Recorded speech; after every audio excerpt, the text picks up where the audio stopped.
This place is great, really comfortable.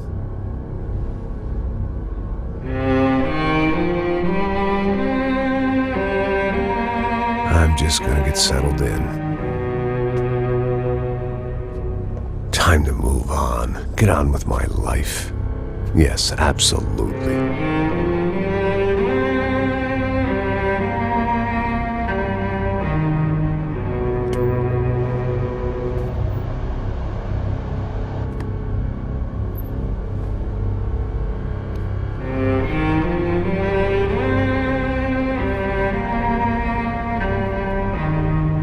Now, like I said, it was a long time ago. Let it go. Seriously.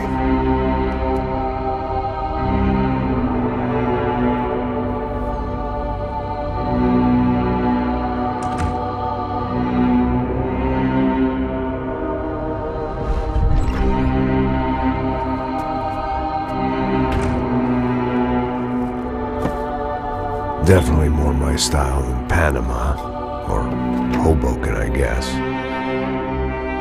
No, if I'm honest, I just got kind of bored of boozing.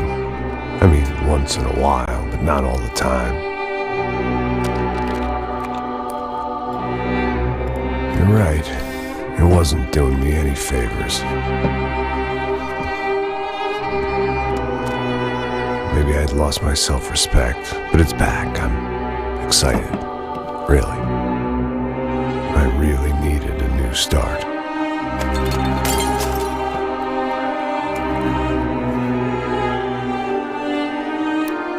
I think you're right. I think I am gonna like it here. It certainly ain't New Jersey.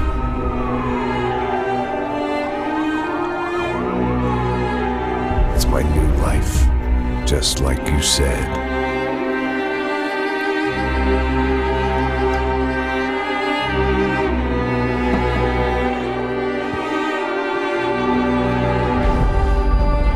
Listen, if you think I can still do a job, what have I got to lose? Apart from the weight. Very funny. Ha ha. Yes, that is a fake laugh, you jerk.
So I guess I'd become what they wanted me to be. A killer. Some rent-a-clown with a gun who puts holes in other bad guys. Well, that's what they had paid for, so in the end, that's what they got. Say what you want about Americans, but we understand capitalism. You buy yourself a product and you get what you pay for. And these chumps had paid for some angry gringo without the sensibilities to know right from wrong. Here I was, about to execute this poor bastard like some dime store angel of death. And I realized they were correct. I wouldn't know right from wrong if one of them was helping the poor and the other was banging my sister.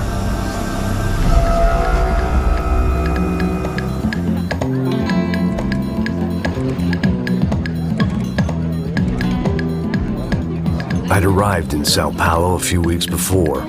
I was working a protection detail for the kind of people who need protection in a town like this. And what kind of town was this? One where I didn't speak the language and they didn't water down their drinks. So for now, we seemed to get along just fine. Of course, that was about to change. Hey, brother. Hey. How's the cocktail? Scotch. I never mix my drinks. Well, at least not on duty. Something like that. Man, that favela is big. Yep. Nothing like the view of extreme poverty to make a penthouse cocktail party really swing.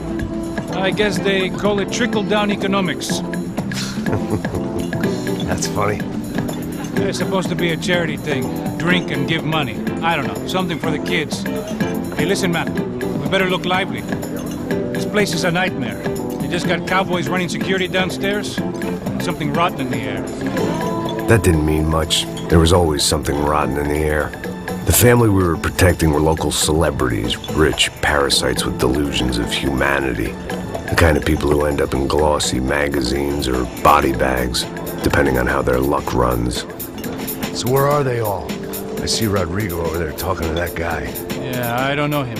That guy next to him. He's some kind of cop. I think, I'm not sure. Serious, though. Big end cop, anti-gang sort of thing. I can't remember his name. So who's this guy? That guy's a plastic surgeon or some kind of surgeon. Tummy tucks and cock implants. Look at Marcel. Still dances like a fool. Guess that's what a European education and a coke habit will do for Ricky Martin look-alike. That's very funny, Max. Oh, excuse me.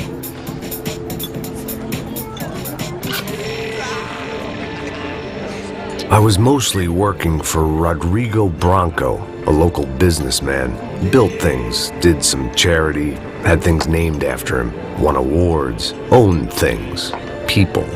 One of the trophies he had won was his wife, Fabiana. She was hot and wanted to be dangerous. Some good genes trying to fight their way out of a cesspit. She'd married well and was now at leisure to regret her good fortune. They got along as well as any rich workaholic and his younger airhead wife tend to get along. They mostly ignored each other. She spent a lot of time with his cokehead younger brother, Marcello. He was a good-time guy if your idea of a good time was an expensive suit, a bottle of champagne, and nothing between the ears. The middle brother, Victor, had just walked in. He was a local politician. Guy was smoother than an oil slick on an iceberg and about as toxic. The rest of the crowd, I didn't know, but I could imagine the types. People who know if they drink enough, they won't have to feel guilty about their good fortune. Suddenly, things turned real ugly. Felt like our hangovers arrived right on cue.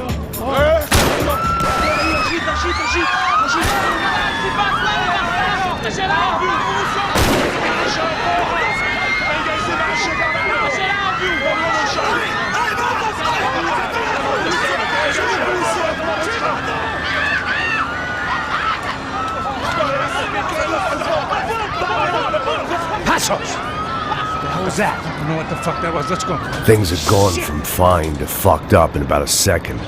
And now there were two idiots at the wheel. Clear. Got this floor? Sure. Look after yourself, bro. Stay safe. It wasn't my own safety I was concerned about. Trophy wife or not. I'd said I would protect the girl. I hoped I hadn't lost my edge, along with everything else.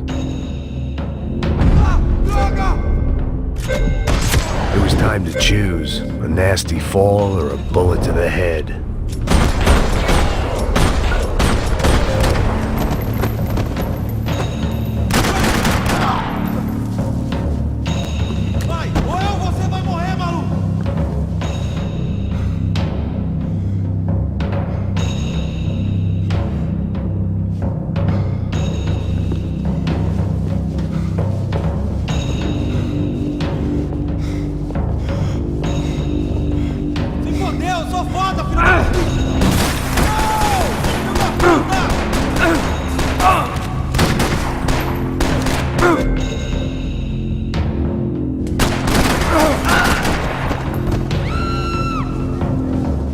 That was the boss lady. Only this time she wasn't calling for more vodka in her Cosmo.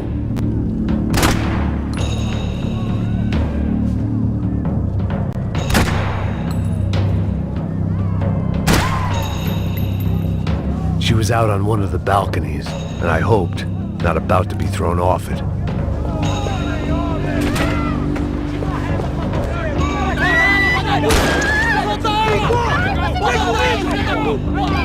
Don't be stupid!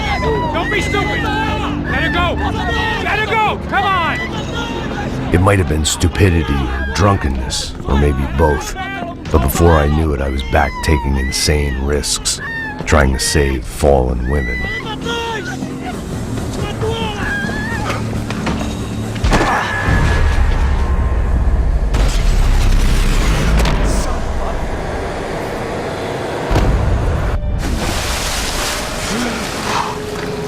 Tranquila! Tranquila! Nós cuidamos disso! Nice work! Hey, you need a hand? No, you? Who the hell's Rodrigo? I don't know, man. Thanks. Somebody's gotta go find him. Está tudo sob controle agora. Fica tranquilo.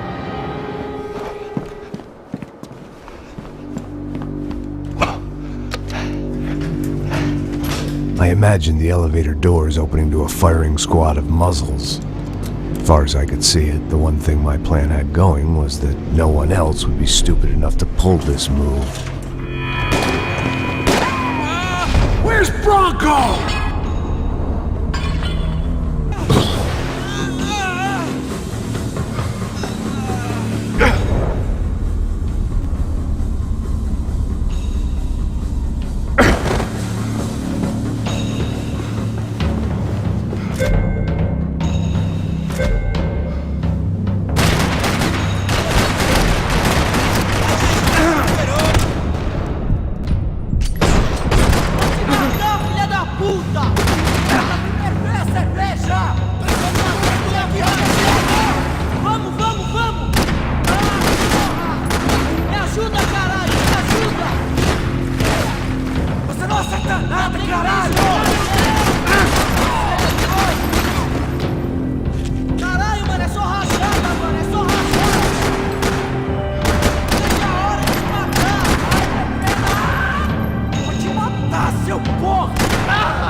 Dragging Bronco along would slow them down, but not much.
It looked like they were taking him out through the basement. Maybe I still had a shot. Rodrigo was too rich a prize for them to throw away. Sure, I'd have to work hard to get him back, but I knew the bad guys would want the boss alive, almost as much as I did.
pillbox was on the wall to the left of the gate.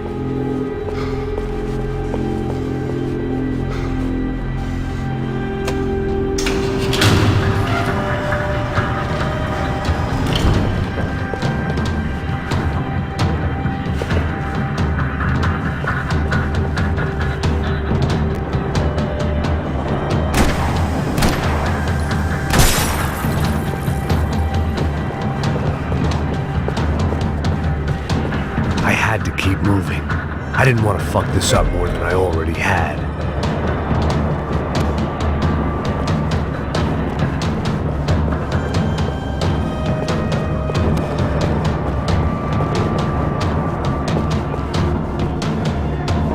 The great thing about being famous as well as rich is the bad guys know who to kidnap. Another parking lot rattling with gunfire. Was I too late?